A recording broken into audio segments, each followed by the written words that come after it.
Welcome to another Classics World exclusive auction preview. Today we're in Kent at Hobbs Parker for its first of 3 classic car auctions this year.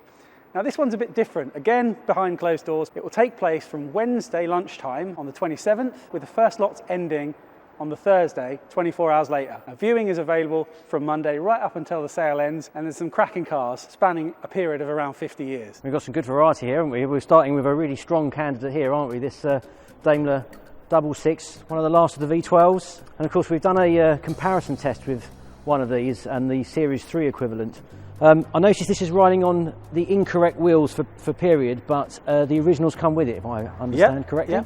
And don't you think this is just cracking value? 24,000 miles this car's done, and it's estimated at £8,000 to £10,000. That just seems like an awful lot of car for the money for me. Well, there's plenty of people, you see, that also think that the sort of Jaguar design language kind of petered out after the 308. This has its sort of origins on the XJ40 in '86, which was kind of the last XJ that William Lyons himself saw and signed off. So if this is your kind of slush boulevard cruiser, I love it. You need a lightweight B-road basher. Wouldn't it be the dream double garage? Little and large, the sort of dream 2-car garage.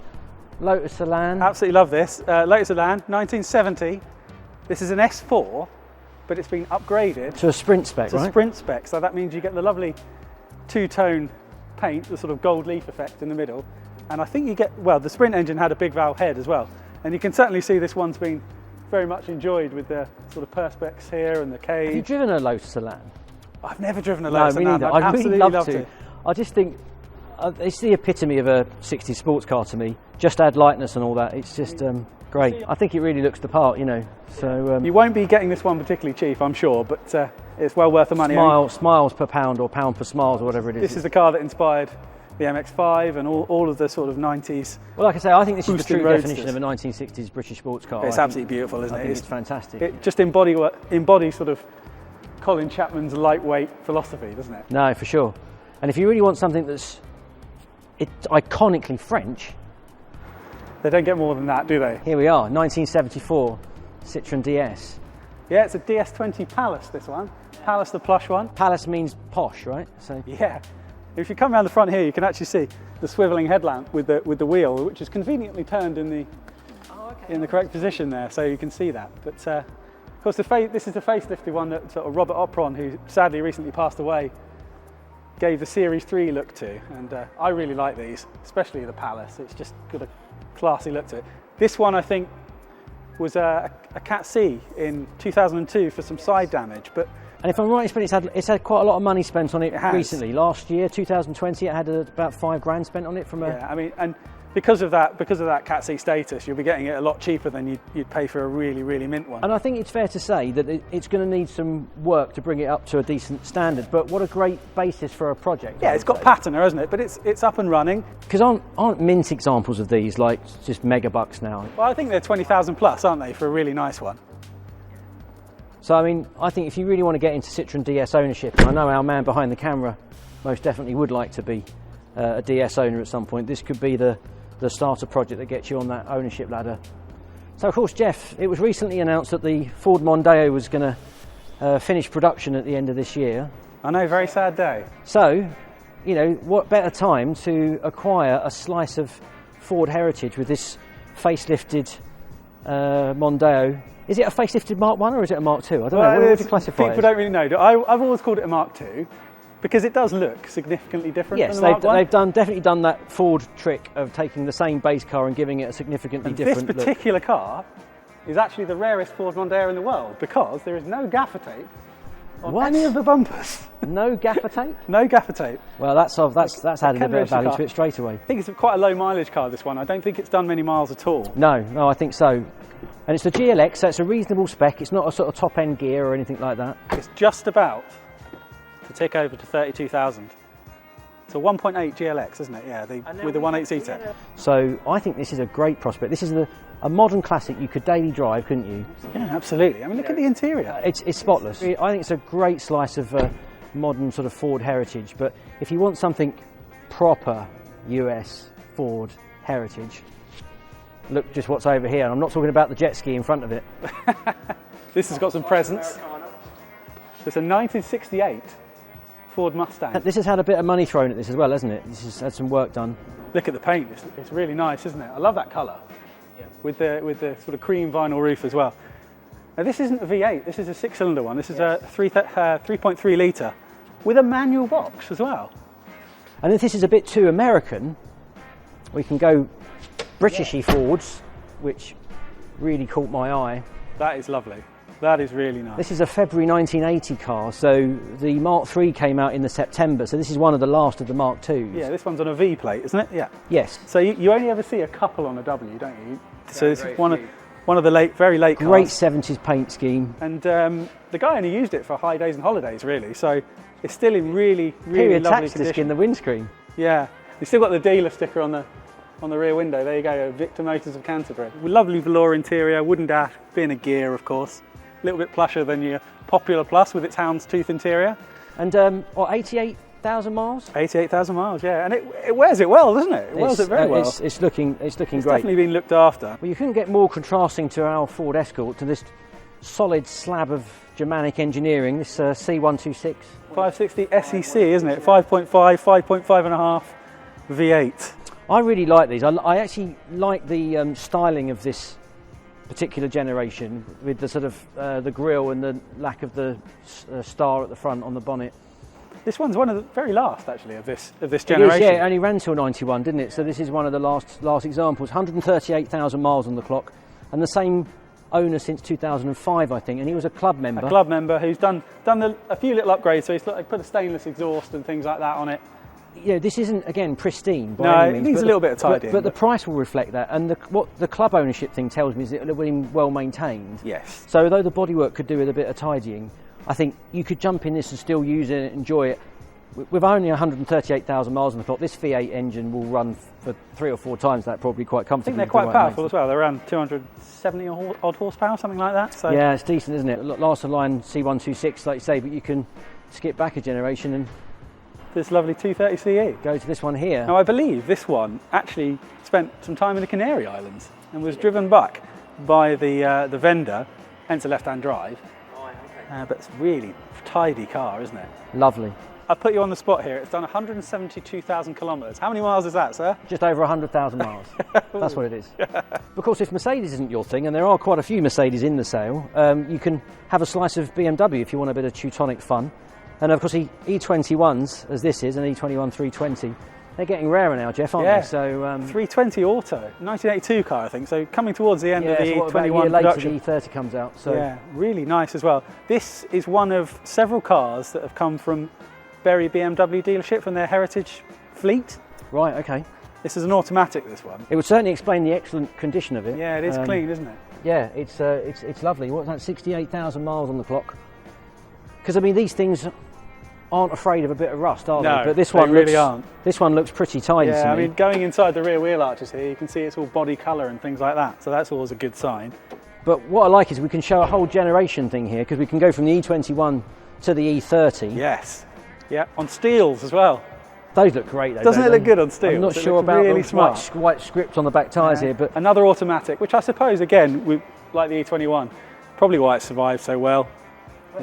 Tend to have an easier life, don't they? I love the proportions of the E30. I think they're really good. Again, they're no stranger to a bit of tin worm, but again, this one looks pretty tidy. I think, like you say, it's been owned by someone who's clearly looked after it. They tend to go in the middle of the seat as well, don't they? Yeah. Well, when I had mine, the fabric went here and here, so actually the bolsters were fine. But this has got immaculate trim all the way through. It's got that lovely distinctive BMW smell as well. Of course, a 2-door as well, which is nice. Yeah, that's right. But this one here is an E36, of course, so this is the one that replaced the E30, so now we've got the 3rd generation. But this is quite a low mileage car, right? Yes, I believe it's only sort of in the 20s, this one. Another auto, so all 3 are autos. I think, again, if you want a modern classic, you could do a lot worse than something like this, because I just think it's a glorious condition. Yeah, kind of, it's funny, isn't it? Like, at the time you think, oh, no, I don't want a gold one. But time has been kind to this Yeah, shade. it looks good. And it looks really good on the sort of BBS wheels. And it's modern enough that you can depend on it every day, but I think it's now got that classic appeal. It's a usable classic, isn't it? definitely a usable classic. So of course we missed this particular fall when we were talking about the Mondeo and the Mustang and the Escort. This is a Mark I Cortina, and one of the last of the line by the looks of it. Yes, and a GT, no less. I mean, obviously Lotus prices have gone absolutely stratospheric, haven't they? Yep. So a GT is the next best thing, and I absolutely love those 4 auxiliary gauges in the middle there, and that 3-spoke steering wheel. Absolutely lovely. And I love the fact it's sat on some period Dunlop alloy wheels. I think that's really nice. And this has had quite a bit of money spent on it. New clutch, new suspension bits, new brakes. So again, some decent mechanical spend on it. And as you say, one of the last cars being on an E-Reg, and they only ran E-Reg, didn't they, for 8 January months? to August, yeah. So, and then what, the Mark II would have been out. Yeah. So we're going to skip back a decade now to 1956 to be precise, with this MG Magnet ZA, right, Jeff? Yes, a ZA. It's probably one of the last of the ZAs, because they brought out the ZB in '56. Right. And there is a ZB in the sale as well with the duotone paintwork. Is it right? Okay. Now I believe this was used by the owner's niece for her wedding. So it's got a nice little story to it. This was MG's first monocoque car, so a great entrance of that 1950s motoring would be fantastic. I kind of want to. You can't even really segue naturally from a MG Magnet to a Chris Bangles designed Fiat Coupe, but this is what we have. I love these. I think they're ridiculously great because this is a 20 valve. And I think the cam belt was done 2 years ago. It was. If I'm right. It's a pain of a job, isn't it? It's notorious pain of a job. But it's worth it, isn't it? 20 valve turbo, 220 brake horsepower. This one has a hybrid turbo, so it might be putting out a bit more than that. And I love this blue as well. I really do like the blue. Yeah, it's got the body kit. The interior is just mint. There's a Barchetta in the sale, isn't there? But actually, I prefer the coupe to the Barchetta. I like the Barchetta, but I have to say that this does have a presence. It's extremely low. Move over to this now, VW camper van. Yes. I mean, just glorious. T1 camper. Split screen as well. One of the last split screens, I think. I think they phased them out in about 67. Yeah, that's right. And we've got another 67 car here. And I don't know if it's just because of the state the world's in at the moment and the idea of doing some sort of cosy staycation in a period camper van is very appealing. But yeah, this one's I think this one is a Devon as well. It's a Devon Torvette with the pop-up roof as well, which is nice. So from one VW bus to another, this is a T25 or a T3 as they were known elsewhere. This is a Doka Synchro or something. It sounds like some sort of classical opera singer. I think it sounds for Doppelcabin. Doppelcabin, okay. So it's the twin cab pickup.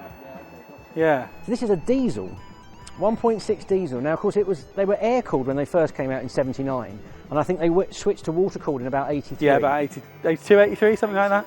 Yeah. I don't know what you'd use it for, but well, you could use it for quite a lot of things. You think it's a pickup, it's a double cab. It's got the room in it. Okay, probably not going to win any Grand Prix, is it? But it's... No. I love it just because of its madness. Because it exists in the world, yeah. And here is Vauxhall's stunning start to the 90s, as the advert read. And I remember reading that advert which shows my age, I think. This is a beginner's project, as you like, isn't it, really? Because Calibras are super rare now, actually. The styling is absolutely stunning. It's aged really well. They did well, didn't they? They did well. Like, you think this is the contemporary of the Fiat Coupe that we looked at earlier. This is a 2 litre... 2 litre automatic, yeah. It's really good. Actually, despite the amount of dust and, let's face it, poo on it, nearly a year's MOT on it. Really? And the vendors recently put it through an MOT. It came from a collection of cars. That's right, so he's put some new tyres on it and things like that. new tyres, long MOT. So it's actually ready to go, despite the, the first thing you'd probably do when you get it home is wash it. OK, Jeff, so you brought me outside, presumably because of this X-Type, but no, maybe not. OK, so what have we come to see? Well, there's a couple of outside compounds as well as what we've got indoors. Right. And I'm sorry about this, but you know about my Capri addiction. And, well, they don't really come much rougher than this one, do they? Mark II 1.6, is there anything less desirable? A very late one, just before the Mark III came out. I am, for the record, joking before I get lynched by Capri people at the next Classic Ford show.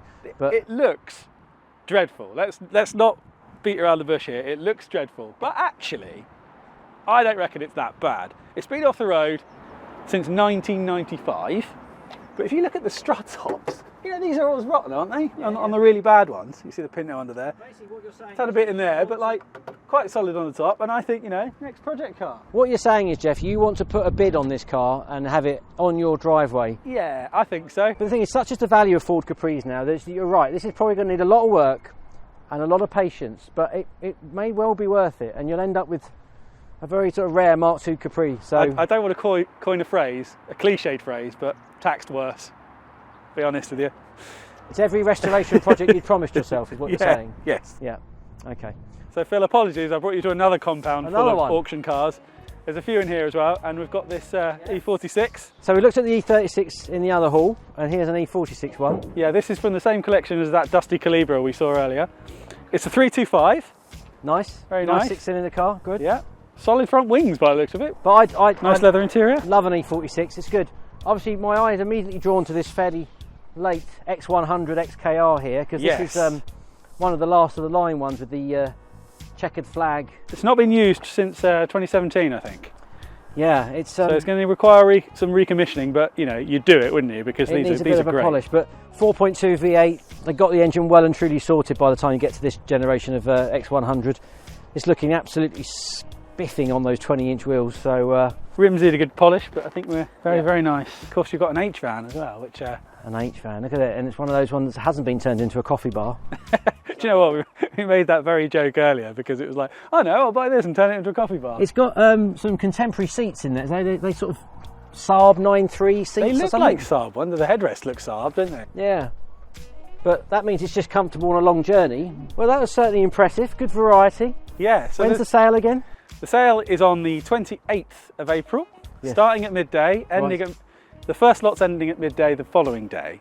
Excellent. And there's 130 lots expected. So if we haven't covered the one that you're interested in, you can log on to the Hobbs Parker website and check out the online catalogue, where there's pictures and videos as well.